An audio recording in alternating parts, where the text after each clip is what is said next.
But what really tripped me out and why I ultimately quit training for several years, probably close to 5 years, like burned my whole business to the ground, quit everybody, was I could fix horses. I could make them feel better. But there was something about how they were being ridden and trained that kept causing the same holdings. Then I got kind of on the train of why is there a Band-Aid? And again, like, I mean, I'm a pretty balanced, I am a very balanced rider, a very kind hands. Like everything that I could look at, every metric that I had to go off of, am I doing this right? I decided that if I couldn't train a horse in a way that basically they had to get worked on all the time in order just to not be in pain and not have those tension patterns, then I just shouldn't be training at all. And so I quit.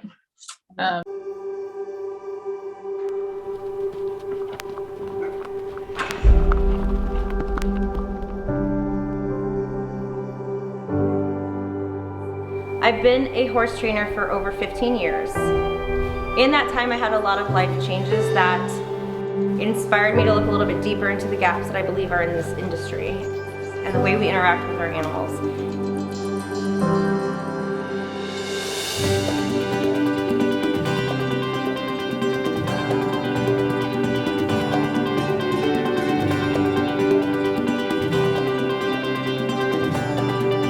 What I found is that they have been huge in being able to help people shift their perspective, completely shift their energy, and really thrive in their relationships.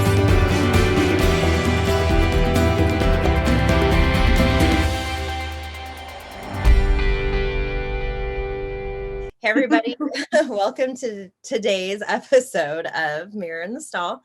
And we have our guest, Celeste-Leilani. Just went and talked about how I was going to fuck that up. I always stutter the names. We're good. Celeste-Leilani.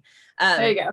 I am so super excited to have you on finally today, because I will just start off by saying there's a lot of stuff that I've been doing for the last, I want to say like 3 or 4 years, really, when I kind of shifted the way I was doing stuff that sort of intuitively I was experimenting with.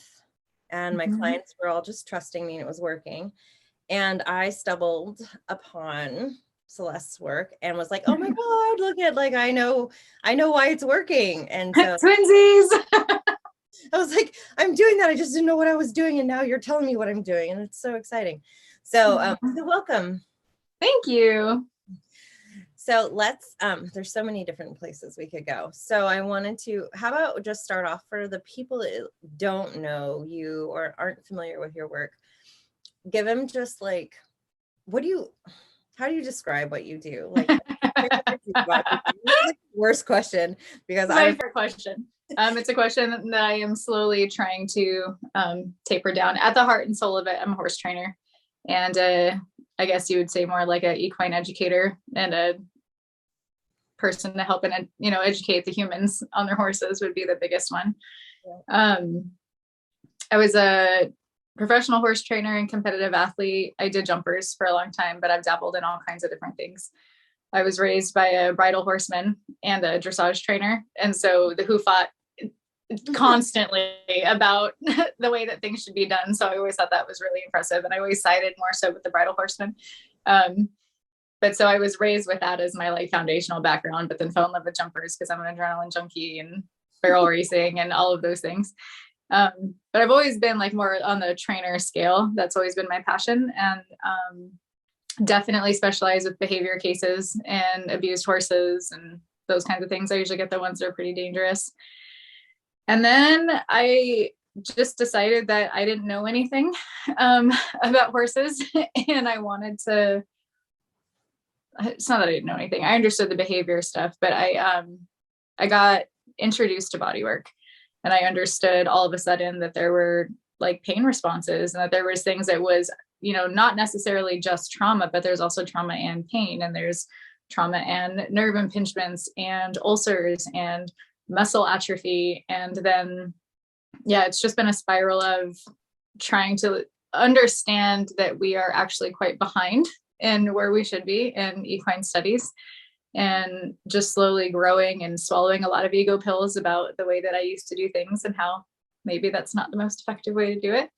So most people anymore know me as a body worker, but truly the heart of it is I'm a trainer, but I've just used body work to become a better understanding of how to be a better trainer. Yeah.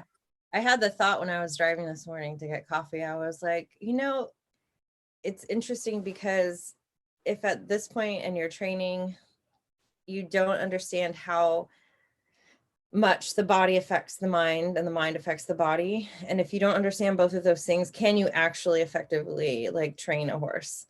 Because, and I look at it, like now I look, I'm like, there's just no separation between the two. Like you have There's to not more. And I literally up until I think I understood at an intuitive level because I could watch and I could listen to the horse and see what was working and what wasn't. But I literally didn't know what actually I was doing until I ran into your work. And then also I couldn't find anything, there's different body work, I think, that I would watch and listen to and got little bits from. But I have a suspicion that the exercises and the stuff that you're doing are similar. So that's why I was like, oh, I want to understand this. So I think that your work that you're doing, that you're bringing forward for people, for trainers and for whoever else, is so what is needed and to help catch everyone up. Trying. Slowly but surely. Well, the beautiful part of it too is, I mean, we talked a little bit before we went live, but I've learned enough to know that I'm sure that I still don't know anything. So I'm really excited and I feel fairly confident to teach about the things that I've practiced over the last few years. And there's so many more things about the body that I'm like, oh my God, I can't wait until like I can figure this one out or like that one out. And it's just, there's this ongoing, it just never stops. It's just really cool. Was there a significant thing that happened that had you really stop and shift the way you were training and then take a pause and go, okay, wait a minute, like maybe I need to do some things differently? Well, so when I got introduced to bodywork, what's really fascinating is I don't want to say I was against it, but I was actually kind of quite against it. I was more on the lines of like, I don't even get massages. My horses don't need to get a massage. Like, and my interpretation of bodywork and massage was like a spa, right? Like you go and you get like touched for 60 minutes and I don't like being touched. So none of that sounded appealing to me. And I was like, this is just all a bad idea.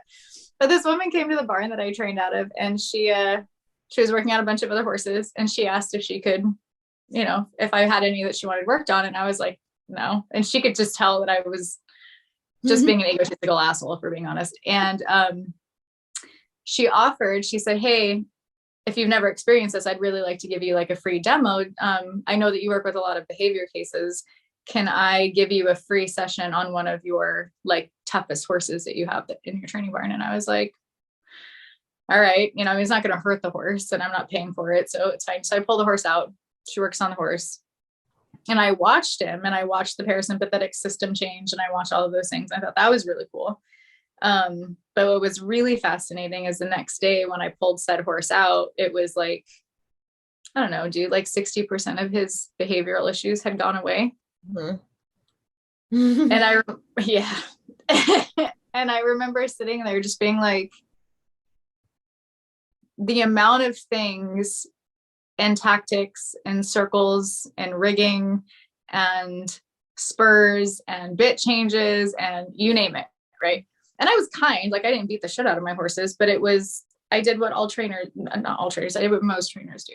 Right. And I was a performance trainer. And so like we have a certain level of like expectation and you have the standards from the clients and things need to be done by a certain time. And so there's a rush and blah, blah, blah.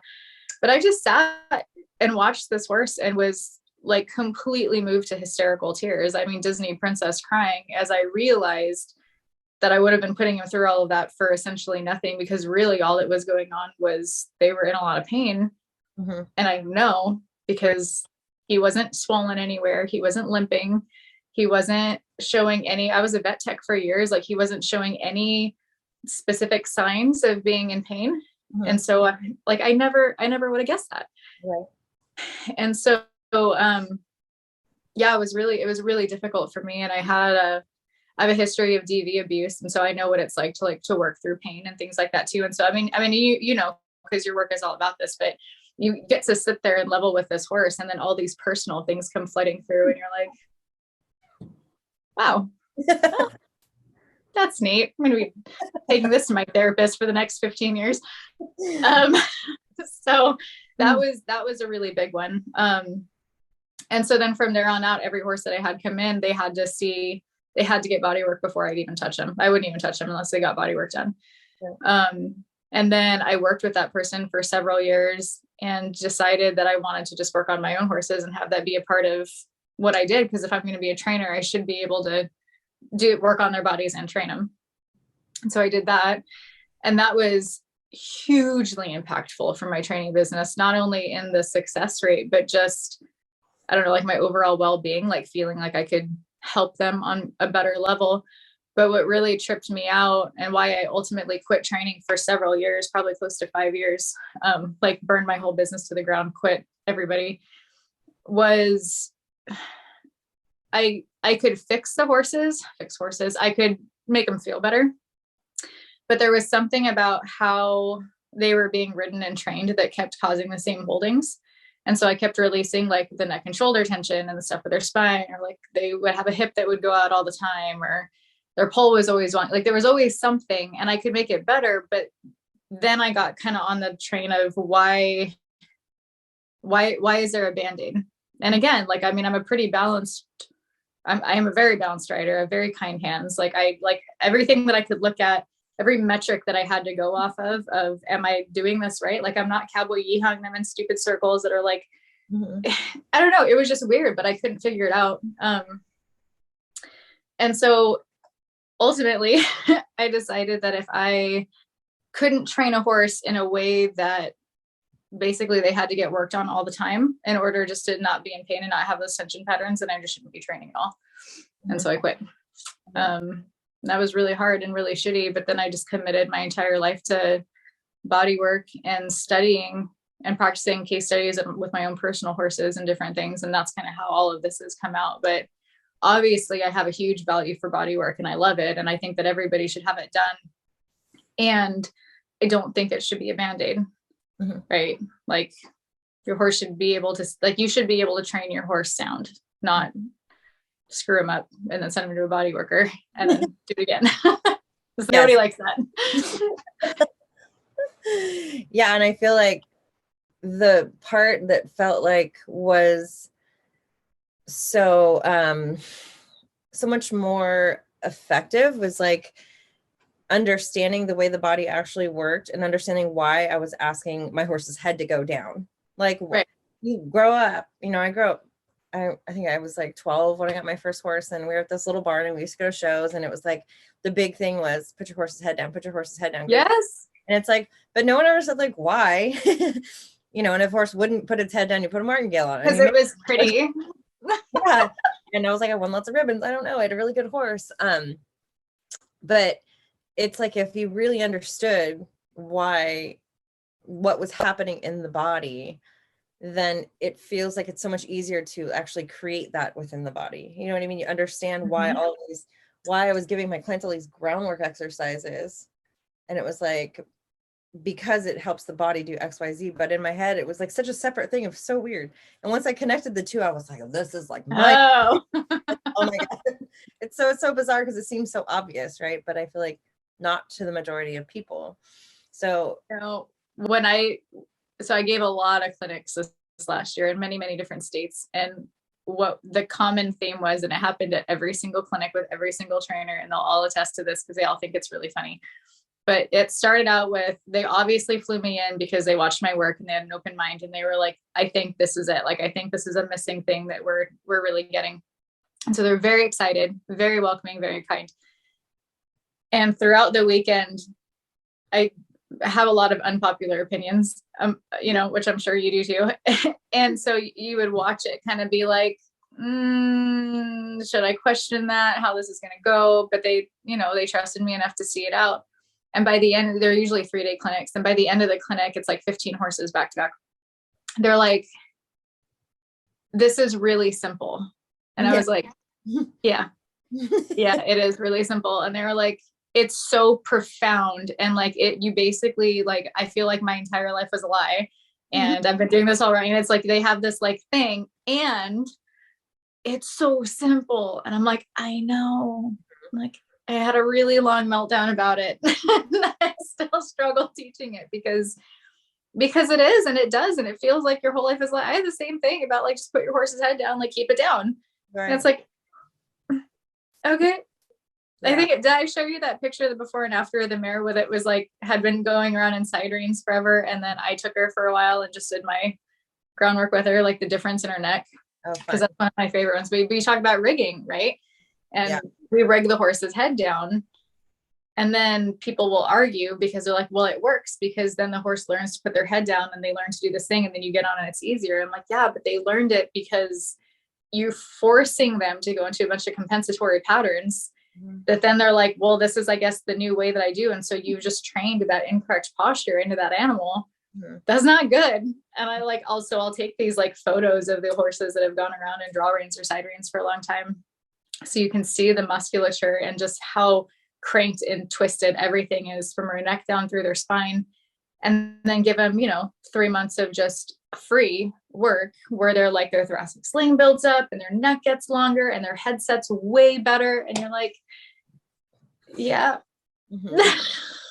I don't know. And it seems like, it like, that is the good word. It's like simple, because when you start to think of how to get all these things to happen. And I kept saying, like, the basis of all of the stuff that would come in of horses that had all this tension in their bodies was, well, if you're riding your horse around and you're having problems with like your lead changes or having problems with your leg yield or whatever it was, like, if you didn't have all this resistance, would it be difficult? Like, would it be that? Well, no. Like, what is so hard about all these maneuvers you're trying to do? And I'm like, because you're hitting resistance. And I feel like it either goes back from the body has the tension or it feels unsafe from, I feel like most of the training methods we have. I kind of delved into a somatic experiencing, a couple books and reading about how mammals work, us and them, and how trauma is created. And I'm like, that's basically how you start horses. That's how you start horses, yeah. Like you tie them around, you tie them up, you restrain them, and then do things that they don't understand and scare them, which you're just basically trapping all of these like unfinished trauma loops right on into them. And then it gets so uncomfortable, they just have to shut down parts of their body. I'm like, this is really crazy, because that's how I spent most of my career starting horse. And my horses that I started, and I started them all like that. And then I said before, like, I'd watch videos and I'd be like, oh my God, like, what am I doing? But you don't know. And it's sort of that stuff. I round pen to everybody. Yeah, tied around. I would do all kinds of weird things, and you just don't know because it's what everyone else has been doing or showing you how to do it. So when you go to your clinics and and you're doing work with trainers, is it hard for them? Well, you guys, you kind of touched on it just then. Is it hard for them to like really shift the way they do things after that clinic, or do they fall kind of back and go, well, Everyone that I've given, and I've stayed really good friends with the trainers. Every clinic that I've given, it's a very like immersive experience too. So it's neat because the trainer that brings me in, and most of them are their clients, some of them aren't, some of them haul in from different places too, but I try really hard to work one-on-one with the trainer with all of the cases too. So I'm explaining it so that by the end of the thing, usually the last 3 to 4 horses that I have in that I'm working on, the trainer is actually teaching, not me. And I'm just sitting back, just kind of like watching, because at that point they've seen enough of it and it makes enough sense to them that then they teach it. So it helps them articulate it.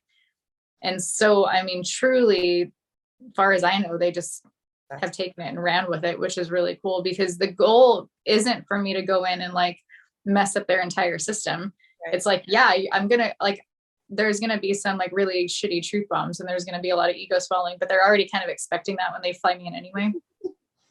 Truly. And so, and I mean, and I'm really trauma informed myself. And so, and that goes, it's not just with the horses, but it's with the people too. Like, I know intimately what it's like to like sit with that feeling of, wow, like I caused that and I've been doing this and we could have been doing it this way. And you go through, there was one trainer who I just absolutely love. She's precious, but she almost quit completely after one of my clinics because it was so hard on her because she'd been doing it for so many years. And then, it's like, no, like there's no point in doing that because she's still a brilliant horse person, can run laps around me with dressage and all kinds of things. But so if you can just take these few principles, forgive yourself and move forward, it's incredibly powerful. But no, all of the ones that I've gotten to work with for clinics have been great. There's been some that if I go in like mostly as a body worker, if I do like a 1-day clinic and they get just like a snippet of it, they don't get enough to really grasp it. Those ones kind of struggle a little bit more, but right. Yeah. So we I really want to talk about for a long time, this was my unknown thing until I stumbled upon your work and was like, oh, that's so exciting. And I'm always, my clients, I love it so much. My clients are so excited to watch this because I'm always like, and Celeste, and she said,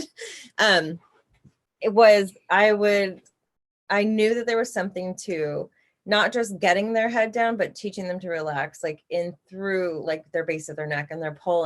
And then the first time I heard the words thoracic sling, I was like, oh, that's all of the things. That's that stuff. Yeah. That's why that stuff that I'm doing works. I'm like, and then I started realizing what it attached to, and then I started to get really obsessed. So talk a little bit about that for people that don't know anything.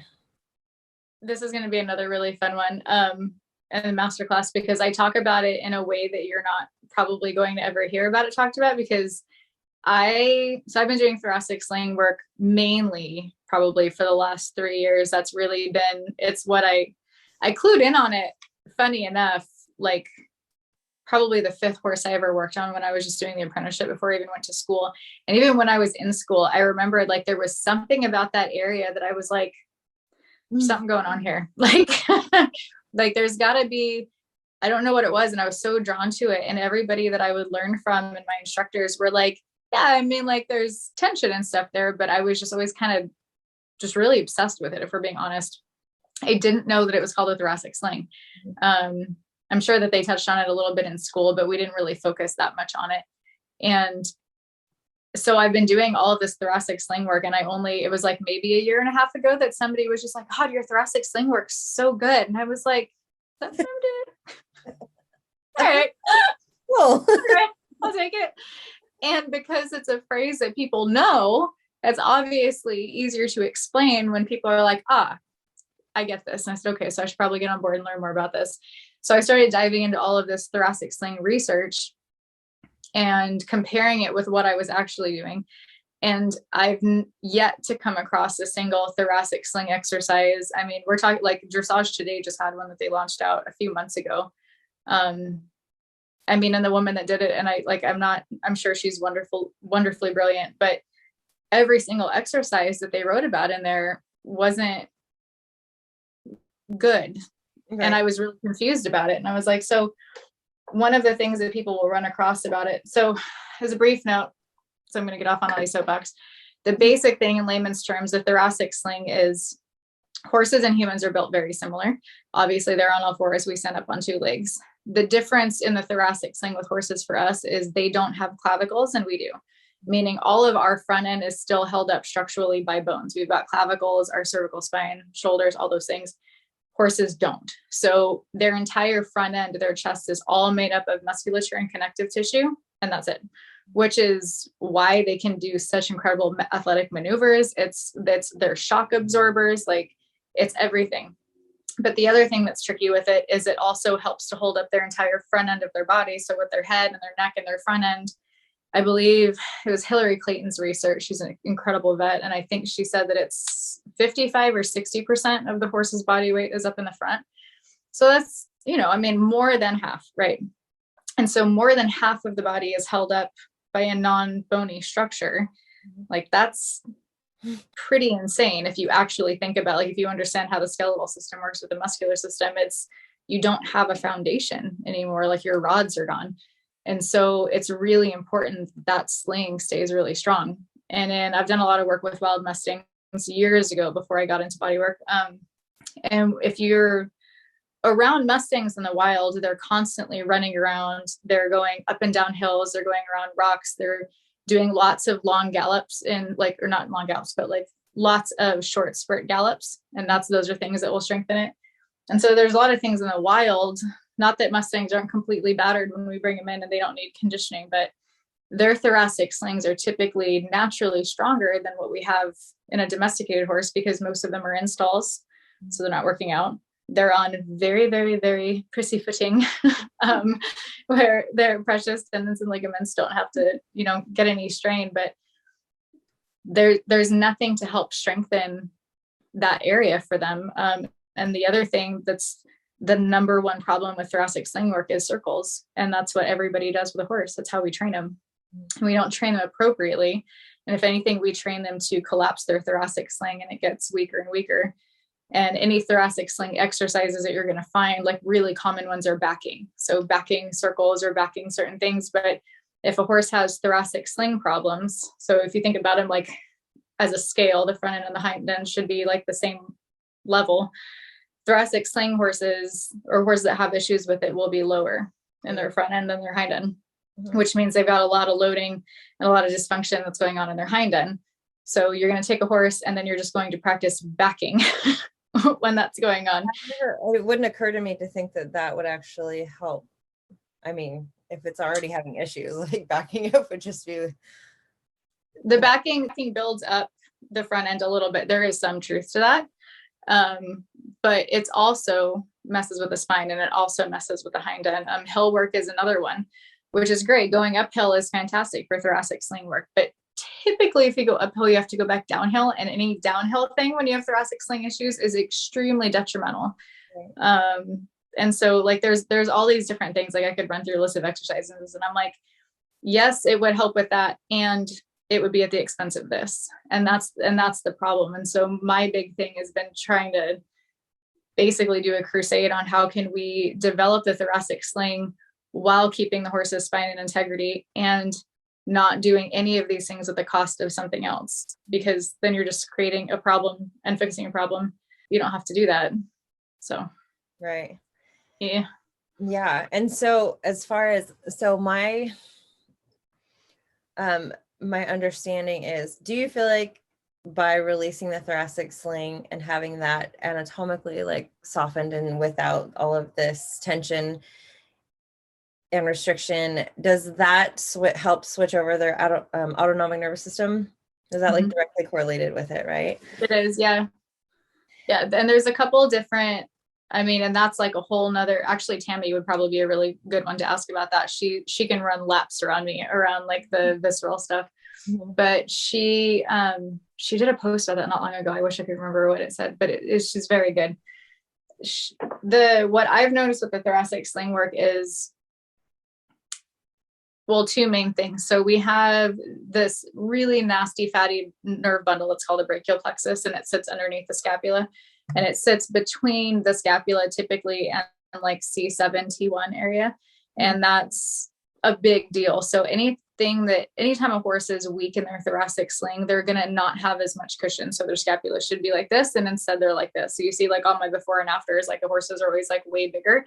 It's because we're building not just their pectorals it's not even the pectorals in the front that we're talking about. We're talking about like their deep and their transverse ones back here, and all of their subscaps and their abductors. And so we're building their thoracic sling from the inside out, so it cushions and creates more space. When you create more space, you take off all of that, technically that impingement and the pressures on the nervous system. And most of the time these horses have chronic nerve pain, whether or not it's going up their neck, can go down their leg. They can have undiagnosed lameness where they just, head bobbing, what have you. It can be really cinchy. It can go up into the withers where the saddle goes. It's all different array of symptoms.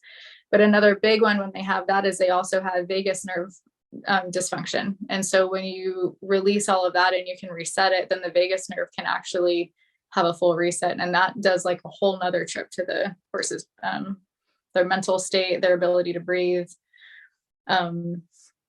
Another one that it does is that low neck, one of the low neck muscles is tied into their, so it's not physically tied into their psoas, but they work synergistically together. So when you disengage the low neck and you get it to be soft and jello-y, at the same time that disengages, their psoas has to disengage. Their psoas is tied to their diaphragm. So then all of a sudden the horse is allowed to breathe again. And that's a huge thing, especially for prey animal. So Right. it's like you go through and there's so many things and so many layers that are tied up into like this little spot on the horse's body. And you're like, oh, why don't we know about this? Why is this not the center of everybody's attention? Right. Yeah. So, How, just talking about the breathing, and it just made me think of like, how much of a like similarities do you see between like owners and the horses as far as always. All of them.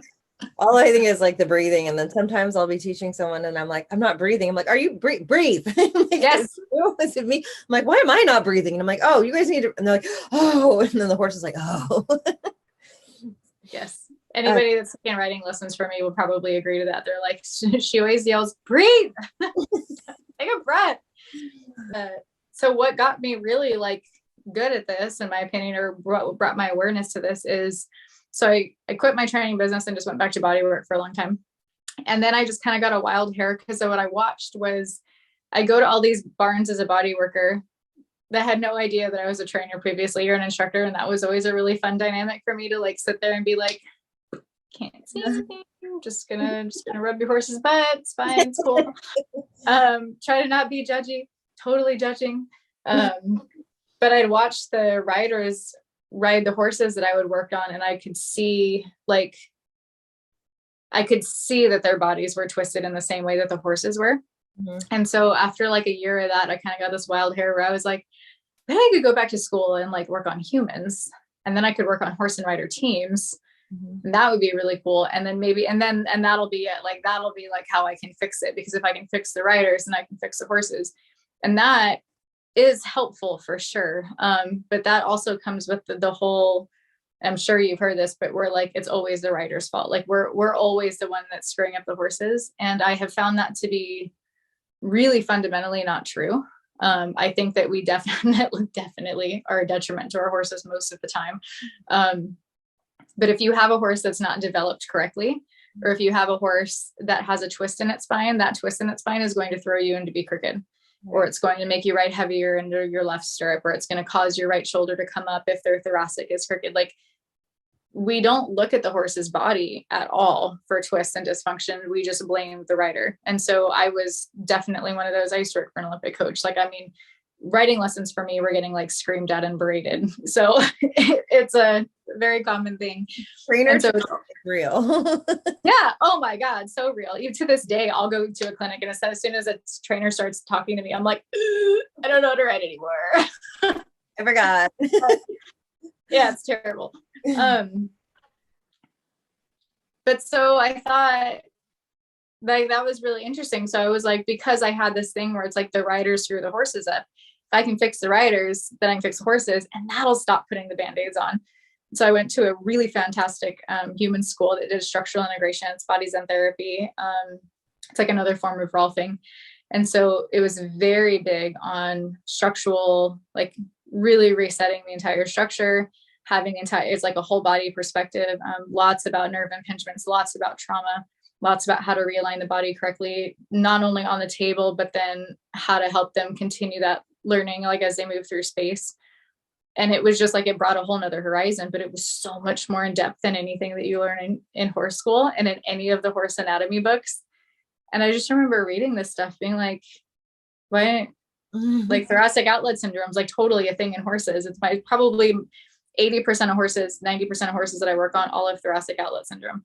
Mm-hmm. You can't find that anywhere. There's no vet, there's no nothing that has published that. And I'm like, this is 100% what it is, because I fix it in my human clients at the clinic. And then I would go out and I'd fix this exact same protocol on my horses. And I'm like, oh, we're so behind.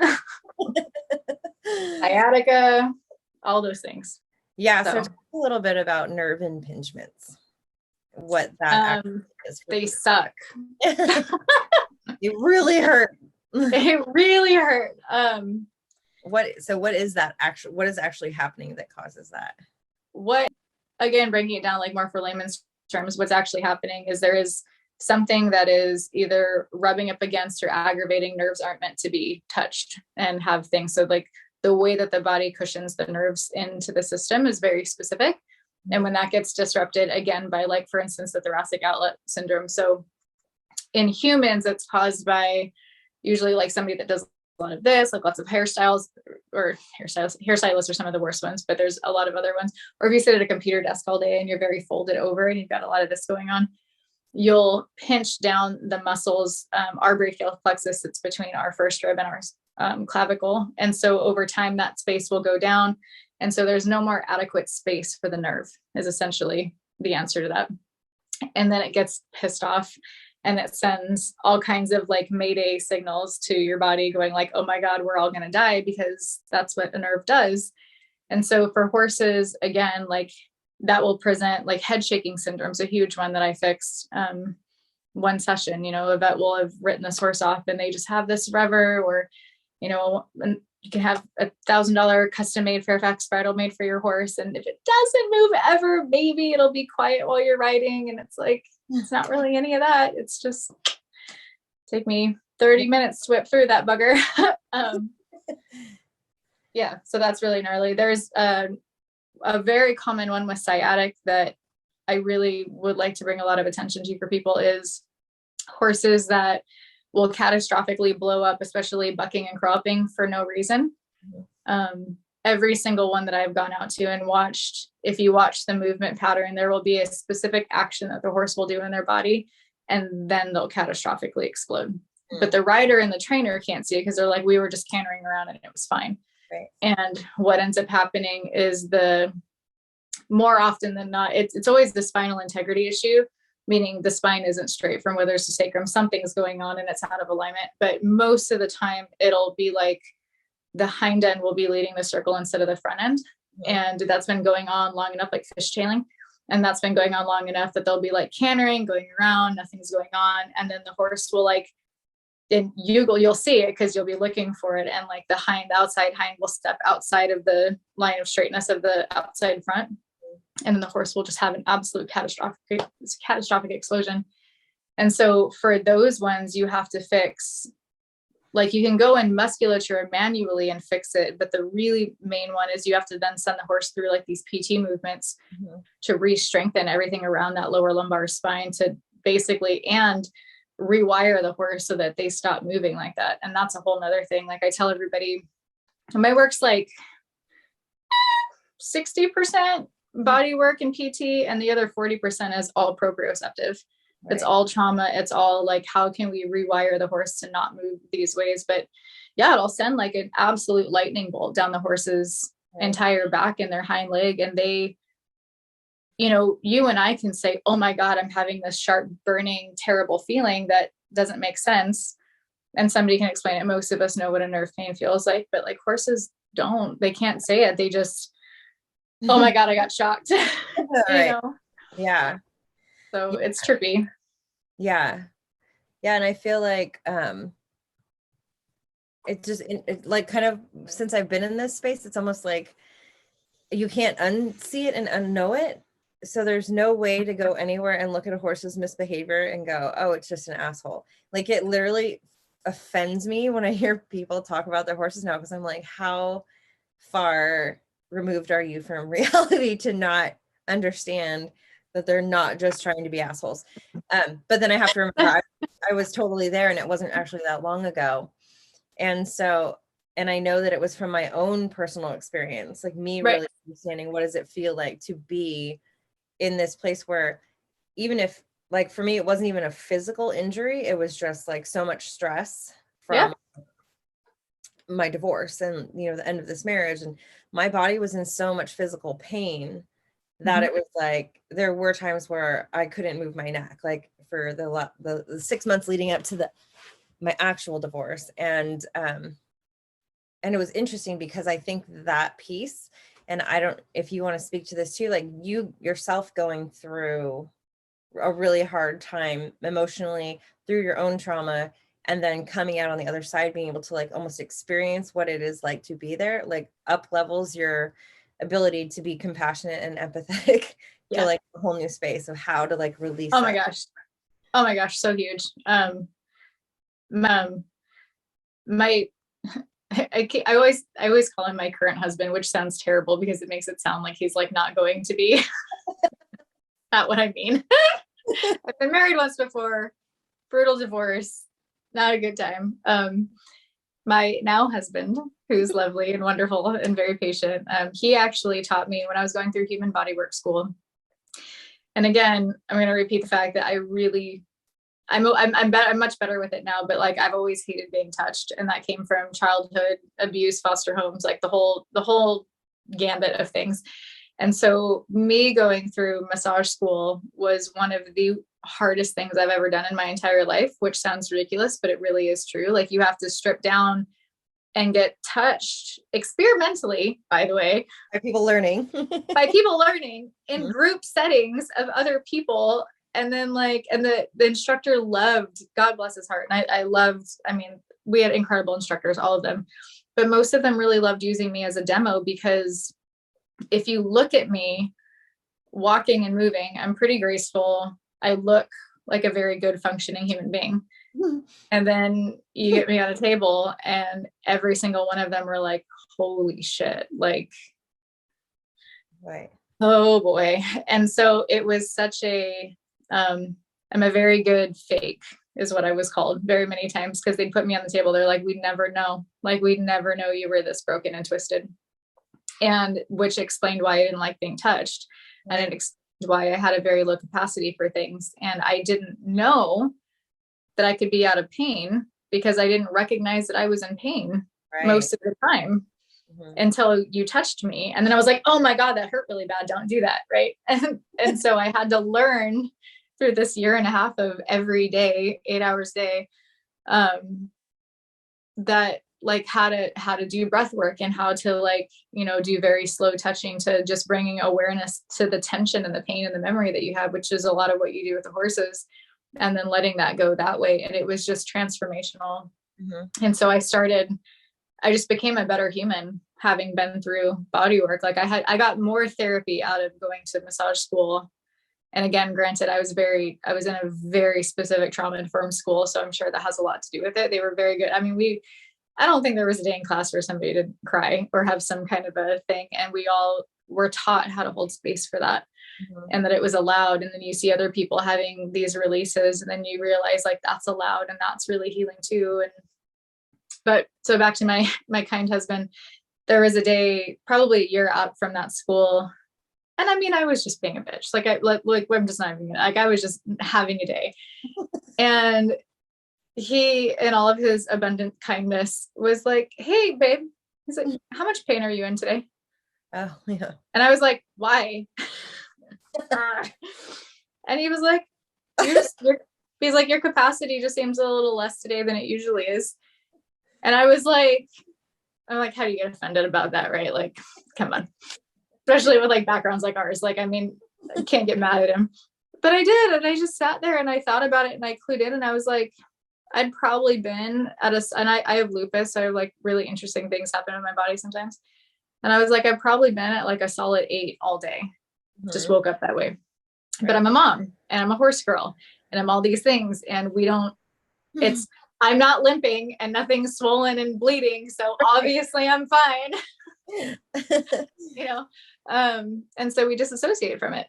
Right. And I'm very good at that. And I think most of us, especially women are like grandmasters at disassociating from discomforts and pain and wearing bras and all things that are terrible. Right.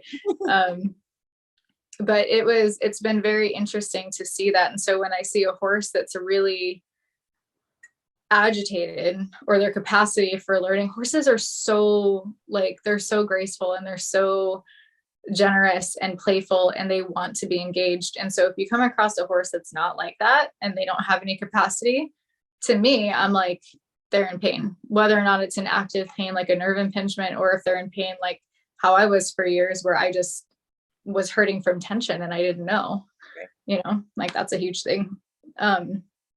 Another sidebar on that I would actually really love to speak to is, I haven't written about it yet, but I'd really like to, and this would be a good platform because I think you'll really appreciate it.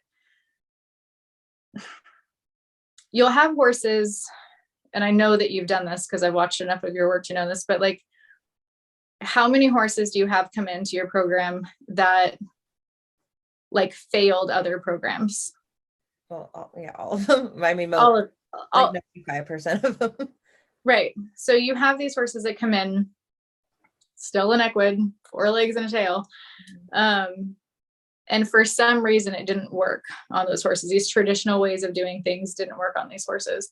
And one of the things that I get a lot of kickback from, probably one of the few things that are like a steady kickback, is when you're trying to teach other trainers or other people, or just educate, like, hey, this is why we don't need to do these things. We're no longer Neanderthals. We can do a little bit better. The comeback is, but it works. Right. Because it does work on some horses, and you can take a horse and you can rig them up and you can put them in a set of compensatory patterns, and you can in fact get that horse to do the thing that you want them to do. You can break that animal. You can go out into the show ring and you can win. Those are all actual factual statements. And then every once in a while, you're going to get a horse in your program and that shit will absolutely not work on it. Right. And, I think people forget how similar, and then those horses are written off as duds or what have you. And then they come to people like you or me or Tara, and then they're fine, they go back out and they win and they're great. And it's like, well, obviously it's not, that horse wasn't a dud, just didn't fit into your program. But the programs all teach like learned helplessness, and it's the same thing for humans. So like I was raised alcoholics, both sides, really terrible foster homes. The last one I landed in was fantastic and wonderful. Those are the horse people. But I mean, it was like locked in a basement for a couple months. Like, I mean, I've had all kinds of horrible things happen. And then through a lot of poor life choices, also had a lot of abusive relationships. But for all intents and purposes, how I was raised, I should be not really a good person, right? Like I ran the streets, I ate out of dumpsters, I did all those things. I should be a meth addict. I should be not successful. I shouldn't have custody of my kids. Like there's all of these things.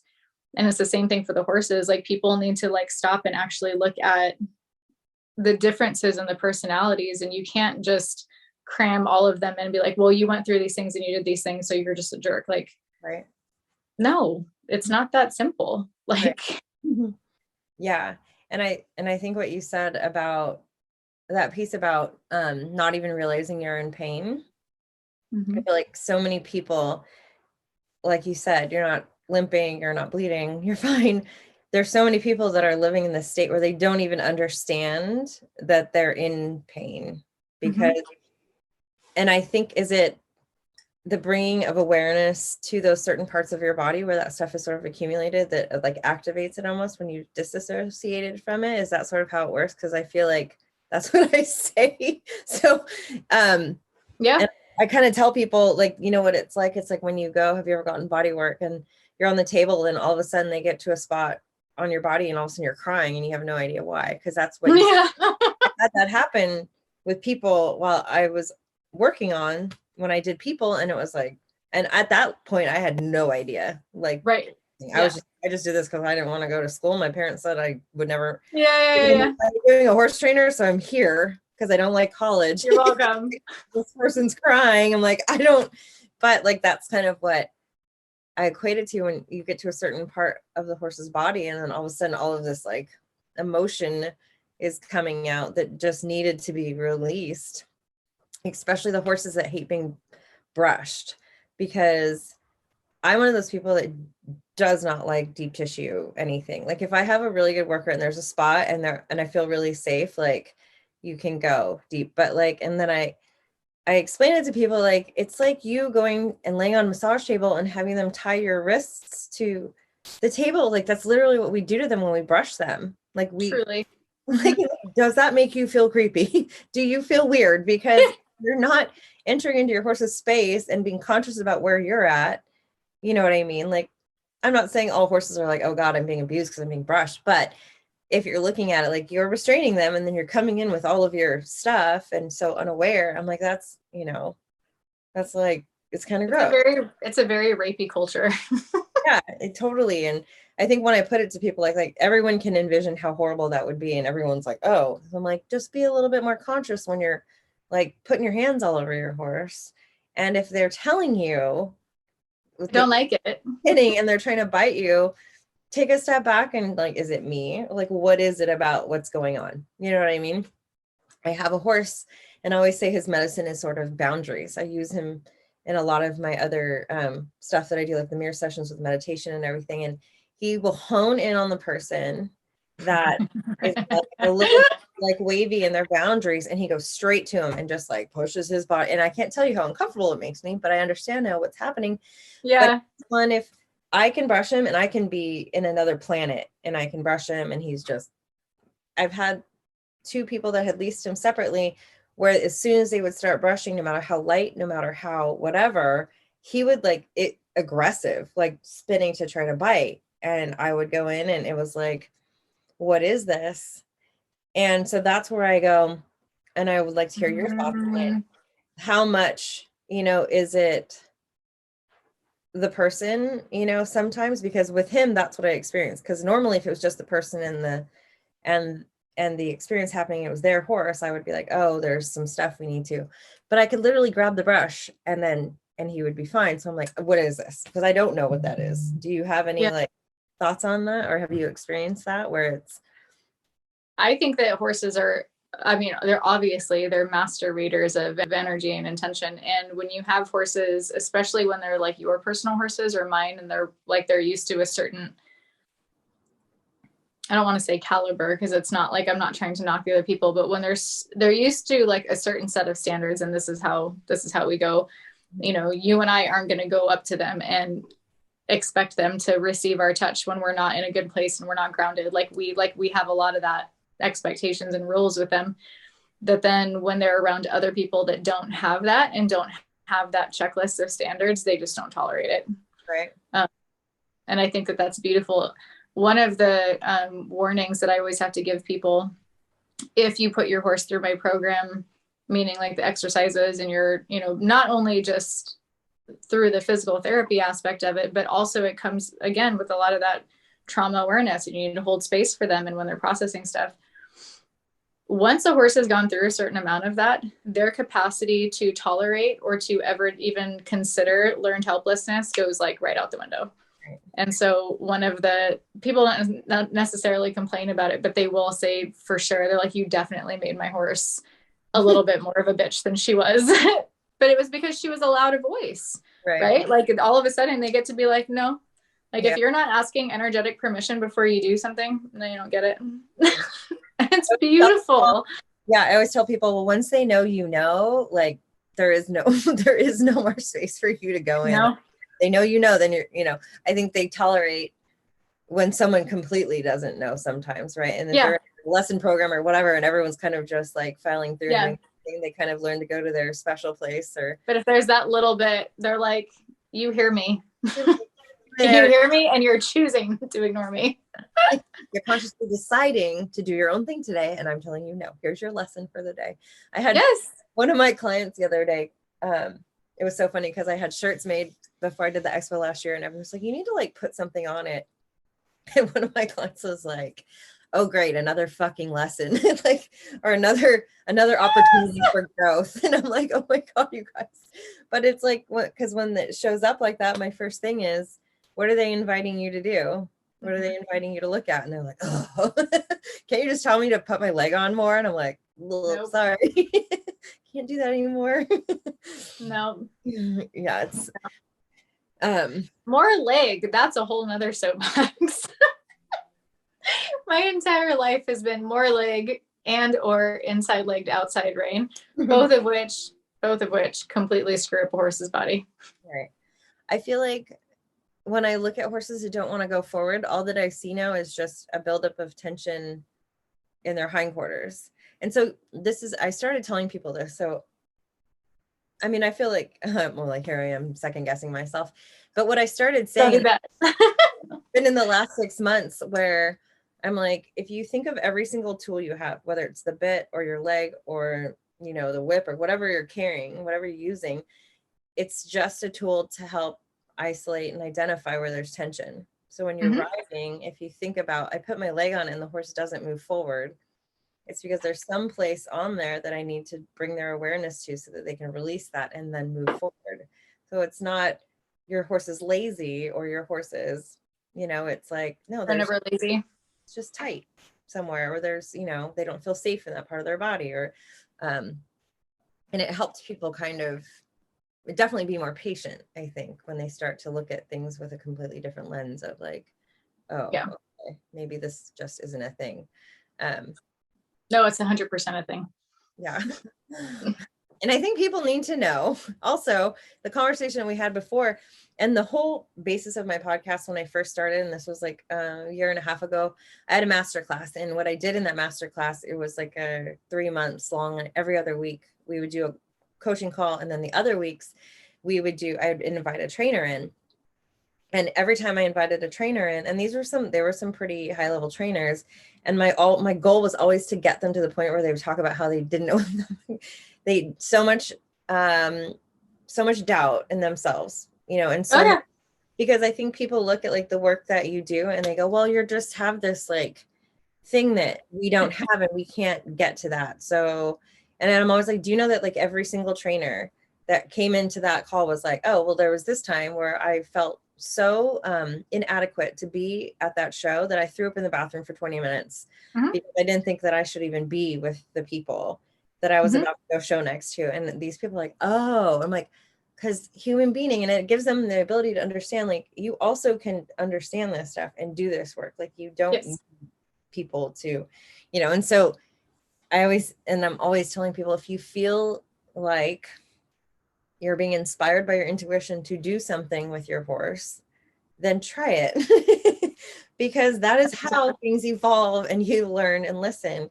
And I think I said it at the beginning, I literally been doing things for years where I was like, I don't even know what I'm doing, but I keep doing it because I've done it enough until I stumbled on your work and I was like, oh, it has names and there's reasons.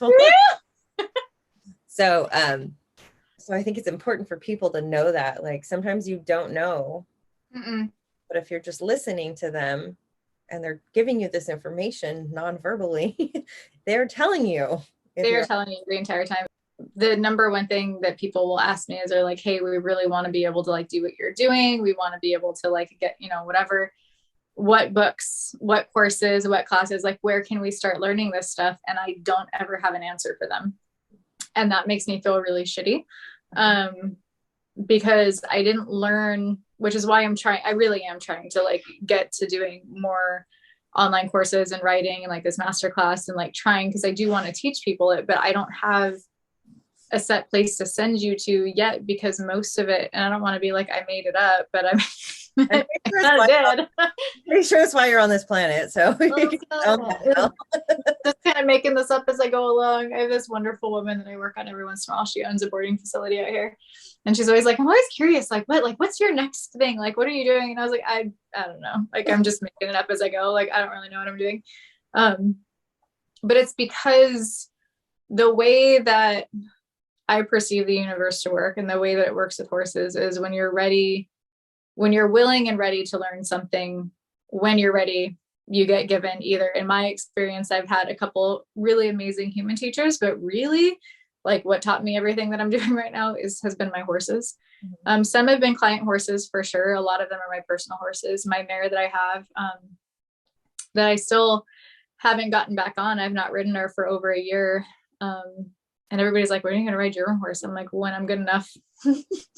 I am still not good enough to sit on her yet. And when I figure that out, I will let you know. But I had a night that I was talking to my husband and I was telling him and I was like crying about it. And I was like, it really sucks. Cause like everybody just thinks I'm doing all this stuff so I can like, like have this really awesome business. And I was like, really? Like, I'm trying to figure all this out so I can be good enough for that black horse that's sitting out there, because at the end of the day, that's all I want. Like, she's a magnificent creature who absolutely will not tolerate being in any amount of biomechanical failure at all. This horse has more body awareness than anything I've ever seen.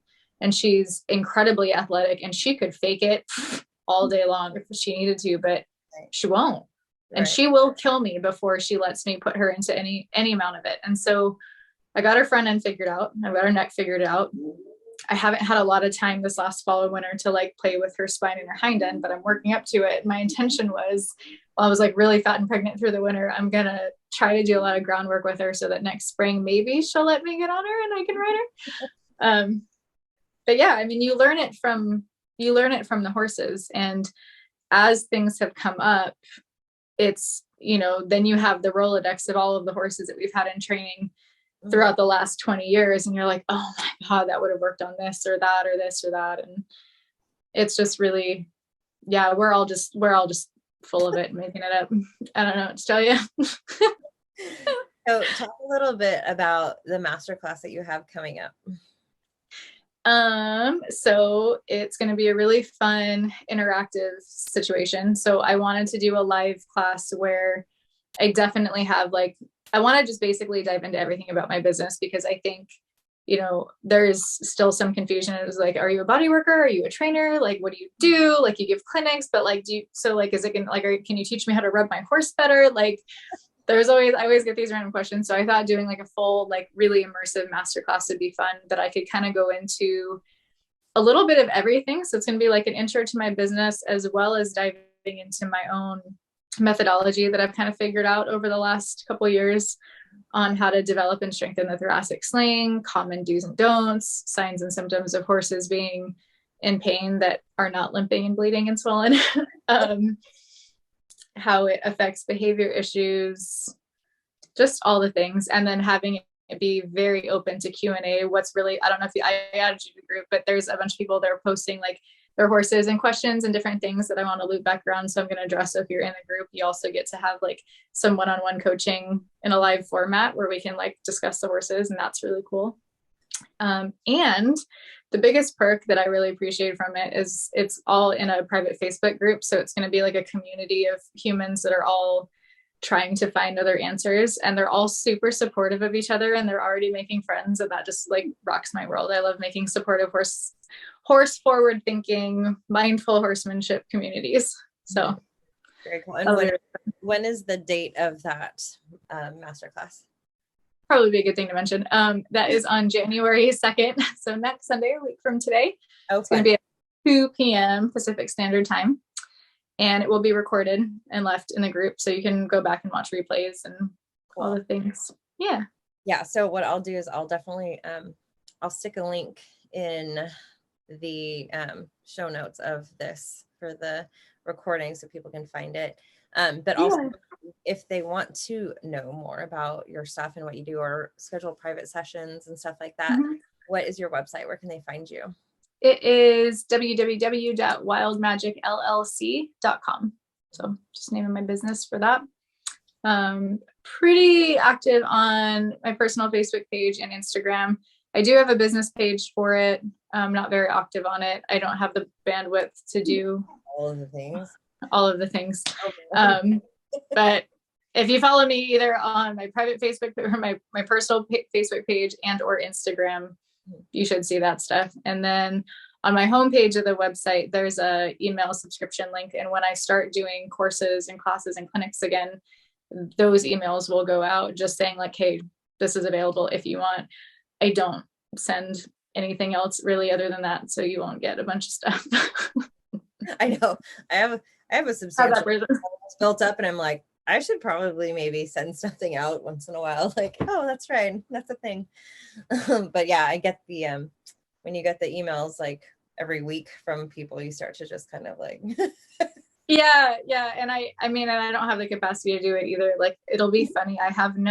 I'm such a horrible grown-up at these things. Like, I've taken classes on businesses, and I have incredible friends that are like business coaches, and they'll try to be like, hey, like, you should really do this thing. Or like, you should like write, like, you're such, like, you write so good things about this stuff. So like, you can write it and schedule it, and it'll go out on these certain days and times. And I'm like, that sounds like a lot. Yeah, my brain can't. And I have a lot of friends that are actually like pretty high level, like business coaches. Yeah. One of my best friends in the area. And I know that I'm like, yeah, you're going to be like, I just roll with when I feel inspired. And then sometimes I just have to hide. And sometimes I have to start to pay attention to when my body tells me it's like, maybe don't do any clinics this month. And it's like, you just kind of have to roll with it. And I can't plan that far ahead. I can't plan. It gives me anxiety. Like, people have been trying to get me to do distance sessions for 3 years. And I'm not a super technologically savvy person, and I'm a very hands-on person, especially when you do like energy and body stuff. And so I'm like, what the hell am I supposed to do that over a computer? Like, that's bananas. So I've had this huge blocker on it, and I just wasn't ready. And this whole year that it's really funny. So I definitely journal. I definitely believe in doing dream boards and all those things. But one of the number one intentions that I wrote out for myself in the journals for clinicking was that I was clinicking not to clinic and promote my work necessarily, but I was clinicking so that I could go to all of these different places and work for all these different trainers and learn how to explain things good enough that then I could do it via distance session. So that was my intention for the year, which is really fun. And so then just a couple months ago, I launched it and I was like, well, and you just get this like universal nudge. It's like, okay, you can do this now. And I was like, that's terrible. And I threw up before my first distance session. That's a hard fact. Got super sick, super sweaty, had a fan. I was like, I can't even charge this human. Like, I'm going to give him a refund. It's the most terrible thing I've ever experienced. I mean, it was like horrible. It was terrible. And it was a fantastic session. And the lady got so much out of it. And she like thanked me and sent me video updates. And it was this incredible thing. And I was like, I got off and I was like, oh my God, I actually did it. That was so crazy. So like that. Yeah. We're all very real people. So good. Yeah. I have these waves of, like the event that I'm putting together and then thinking about like who else and having you and Tara. And I'm like, am I like just creating this event because first I wanted to create it because it's something that I would want to attend. So yeah, I was like, because we should all be in the same room. Like, I was like, yeah, I feel like this is what, and then I was like, but am I creating this? And the only reason I'm invited is because I made it up. And I was like, I should be like the host. Maybe I'll just be the person that puts it together. I waver back and forth like constantly with it. And I was like, no, obviously just suck it up. But that's just, we'll just yank you into the arena if you do that. So that's fine. I won't run off. It'll be fine. Yep. So it was so good chatting with you again. And if there was one question that feels really significant that you either ask yourself or that people should ask themselves, like either regularly, daily, maybe, just something that kind of gives you that introspective or that brings you into the present moment. Is there anything that like it comes up for you that feels important? Constantly, not to sound hallmarky or cheesy, this is a very true sentiment. I constantly ask myself if we can do better, like if there's a better way to do it, or an easier way, and not in a laziness, but especially in training horses. And the number one feedback that I get across the board in probably every single session, and it's both beautiful and very sad to me, is that I will validate the rider or the owner that what was really going on was going on. And we don't question things enough. Right. We get a lot of just blanket statements via our trainer, via our vet, via our friend that has been kicking our asses in the shows for years and years. And we don't feel like we're in any way, shape, or form, good enough to ask these questions and to challenge it. But when you feel that like something's up, just continue to ask questions, always like ask questions, and having that number one be like, can I do better?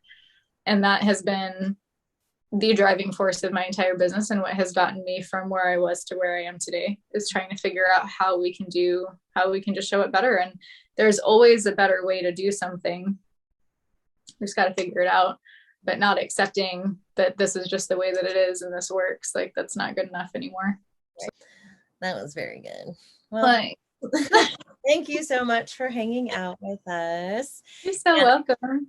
And I definitely look forward to co-creating many different adventures with you, because I feel like me too.